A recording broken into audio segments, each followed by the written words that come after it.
Alright, hey everyone, welcome to a live weather update here on this Thursday evening. Usually around this time of day I of course do a video I call Weather for Weather Geeks. It's kind of my daily deep dive into our local weather forecast. I have unlimited time on those videos to really get into a lot of detail about past weather, current weather, future weather. Certainly more of an opportunity than I ever have on TV, where I'm limited by time. So this evening we're going to do kind of a live version of that, since we have some impactful weather coming our way over the next 12 to 24 hours. So did want to talk about, first things first, before we get to tomorrow's snow, let's talk about this evening's rain. You know, this is kind of the same drill as last night and this morning. Temperatures are right around 32. We have some light rain and drizzle falling. It's just kind of miserable outside. And while this is not an ice storm, it's not anything that's going to cause a lot of power issues and bring down tree limbs and that sort of thing. We can pick up a little bit of a glaze of ice this evening. Anytime we see these kind of peaches and purples on the radar, that's usually some sort of a wintry mix that the radar algorithm is picking up on. Kind of makes me hungry for sherbet. But whether it's purple or pink or peach, it's all pretty much liquid precipitation this evening. A couple of sleet pellets or wet snowflakes, something I can't totally rule out, but for the most part, the setup this evening is down here at the ground, it's about 32 degrees, but up above our heads, 3, 4, 5,000 feet above our heads, temperatures are as warm as the upper 30s and lower 40s. And so this precipitation, as it falls through that layer of relative warmth, it's liquid. By the time it reaches the ground, it hasn't had time to refreeze, so it hits the ground either as just liquid rain or it actually freezes on contact. Again, with the marginal temperatures this evening, the freezing on contact is not going to be a huge problem. Here's a look at the air temperatures. As of 7:22 this evening, we are right around that 32 mark. Again, just like last night, 32 Sharon, 31 Boardman, 32 Salem, a little bit warmer down in Wellsville, where it's 35 degrees, 33 in Mercer. And this is kind of what you see is what you get for the evening. We're not expecting much temperature variation for the next 4 or 5 hours. So we're not expecting a big plunge in our temperatures. It won't turn into a cold night necessarily until later on tonight. These are actual ODOT road sensor temperatures from some major interstate highways, state routes as well. And as you can see, all of these major roads have ground temperatures above freezing right now. Now, some of the less traveled roads, your neighborhood streets, sidewalks, parking lots, no doubt those are going to be a little bit cooler. Unfortunately, we don't have sensors on a lot of things other than major thoroughfares, but here's where we stand on the major roads this evening. So if you're hitting the turnpike or going across 80, 11, 224, all those roads, especially if they've been treated, which a lot of them have, you're not going to find too much more than wet surfaces for the next handful of hours. But this risk for some rain, some drizzle, some of it freezing, will continue through the evening. You'll notice as we head past midnight, we start seeing some blue on our high-res futurecast here. I think we will start seeing some flurries mixing in as that warm layer aloft starts getting eroded away, and the entire air column from down here at the ground upstairs through 5,000-6,000 feet goes below freezing. We'll see some flurries. Now, any flurry activity that we see around midnight or 1 a.m. is going to be inconsequential. We're not expecting any accumulation from that. There'll actually be a lull in the action for a good chunk of the post-midnight period through about 5 to 6 a.m. I've stopped the futurecast here at about 5:15. This is when early risers are getting up. If you work a 7 to 3 shift or something like that tomorrow morning, you'll be getting up around this time. And from south to north, I think the steady snow is going to get going. The first places to see it will be East Liverpool, Salineville, Lisbon, East Palestine, Hanoverton, etc. And then gradually during the 5 and 6 o'clock hours, this will start working up in Mahoning and Lawrence counties. And in the 6 o'clock hour and perhaps as late as 7, it'll get all the way up into northern Trumbull and northern Mercer counties. So gets underway at the last couple of hours before daybreak tomorrow morning. And then the snow will continue for a good chunk of the morning. Now it's going to start to, I think, taper off a little bit by lunchtime and into the afternoon. We'll still see some bands of snowflakes, but won't accumulate as efficiently, and it's not going to be as big of a deal, I think, as we transition into the afternoon hours. Here's a look at our computer model spread. Each colored line is a different computer model. A lot of abbreviations up here. Don't worry about all that. They're just different computer models that we have access to, and we're focused, of course, on Thursday night and Friday. The lines continue Friday night into Saturday, but we're not expecting any sort of impactful snow Friday night and during the daylight hours on Saturday. So, there's pretty good agreement here. Here's 2 inches here, here's 3 inches here, and a lot of our lines are right in that zone.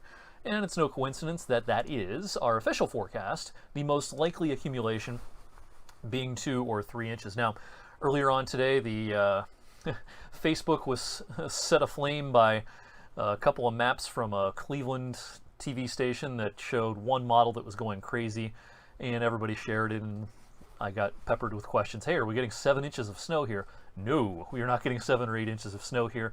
I think 2 or 3 will do it. 4 is going to be the upper limit, the most anybody could get. I could see where maybe a few spots, mainly in western PA, Lawrence, and Mercer counties, get up to 4 inches or so, but I think 2 or 3 is going to be about it. Now, this is not the biggest snowstorm in the world, but it is coming on a weekday, and we haven't had that much snow this winter, so just a reminder that even small accumulations of snow and the kind of storms and the kind of situations in which people don't really necessarily change their plans all that much, these can still be very, very impactful because a lot of people are out on the roads, because a lot of people aren't going to take the day off for a couple of inches of snow. If we were getting 8 or 9, that'd be a different story. Everything would be a little more desolate, the roadways. But for a 2 or 3 inch storm, a lot of people are going to try to go about their business. With that many people out on the roads, just take it easy and you'll get where you're going without a problem. It's going to be windy. It's going to be cold tomorrow. Wind chills midday, afternoon tomorrow, no better than the teens. Just, the atmosphere reminding us, hey, it's winter. We haven't had much of a winter, but it is still winter. It's still February, and it's going to feel like it during the course of the day tomorrow. So getting off to work in the morning, keep it slow. Your local school districts will make the call tomorrow morning as to whether they're going to have some sort of adjustment. Really don't think 2-hour delays are the right prescription for tomorrow morning, because the roads and conditions won't necessarily be a whole lot better at 9 a.m. as opposed to 7 a.m. To me, it makes more sense tomorrow to either have school or don't have school. 2-hour delays probably don't accomplish a whole lot, but there probably will be some districts who don't heed that advice, don't share that opinion, and either just cancel for the day or have a 2-hour delay, or some districts may just have school. That's up to your individual district, and I'm really not in the business of trying to predict what individual districts are going to do. I'm always a little bit surprised. Late afternoon and evening will be better as a lot of people leave the office and get set for the weekend.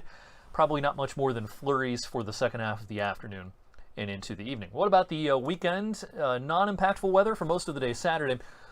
This particular model keeps most of this light snow off to our south Saturday evening. I wouldn't be surprised if this tried to sneak up in here 6, 7, 8 o'clock Saturday evening. I don't think it's much, maybe a coating, but there's a little disturbance that might try to produce a little bit of snow late in the day Saturday. Also, late in the day on Sunday, there can be some snow. We have a warm front heading our way. And although this does not look like much at 10 a.m. on Sunday, some of this snow, I think, is going to try to pivot in here. Probably after sunset, Sunday evening. This has a better chance of bringing some small accumulations, I think, than Saturday evening snow. That said, this will be of the wet variety, and temperatures will be above freezing. I would expect just wet roads with this Sunday evening, and then actually I think it'll change to rain later Sunday night, and at first thing Monday morning it'll probably still be raining, and then temperatures will fall on Monday. Usually in my daily Weather for Weather Geeks videos, I share some information about the longer range, and we'll do that this evening. The 6 to 10 day outlook, the heart of the unseasonable warmth, will be down across the deep south, where no doubt plants will continue to bloom and a little bit of an early spring settling in a lot of the deep south. In the meantime, the western U.S. is in deep, deep winter out here. Lots and lots of snow, especially in the Rocky Mountains. We're kind of in between, and therefore, when we're kind of in between extremes, that can make for an active storm track. Storms like to feed off those temperature differences. And so I do think that, February is going to end up being a pretty wet month overall. Some of this will be snow, some of it's going to be a mix, some of it's going to be just rain. And so you see a large swath of the U.S. covered by pretty decent odds of a wetter than average period in days 6 through 10. So this would be from the middle of next week through Valentine's Day weekend.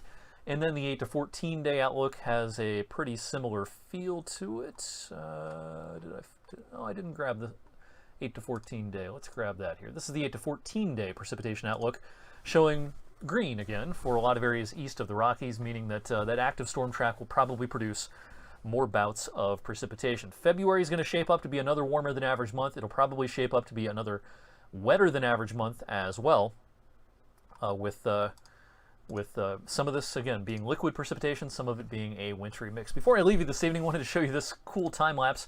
I posted this on social media earlier in a snapshot form and also the time lapse form, but if you missed it, I had a couple of birds visit our Niles cam mid-afternoon today. Big birds. I'm no bird expert, so I don't know what kind of birds these are, but they look like they're well fed.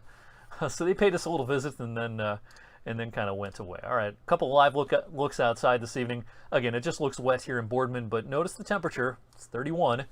And so while the major roads are probably just fine, may have to watch for some slick spots here and there. Same idea up in Trumbull County into the Niles area. This is across from Eastwood Mall. It's 31, a little light rain and drizzle. You got to flip on your wipers. This is not an ice storm, but may have a little glaze on your windshield if you leave it outside, if you leave your car outside for the next few hours. All right, look for more updates from me throughout the evening on Facebook and on Twitter. If you're not following me on all the social media, I'm right there. I'm on all of them. And nobody posts more information on social media than me in our area, and I try to keep up with things morning, noon, and night, and that'll be the case whenever we have active weather here in the Mahoning and Shenango Valleys. Thanks for joining me this evening, and I'll see you tonight on 21 News at 11 p.m. Have a great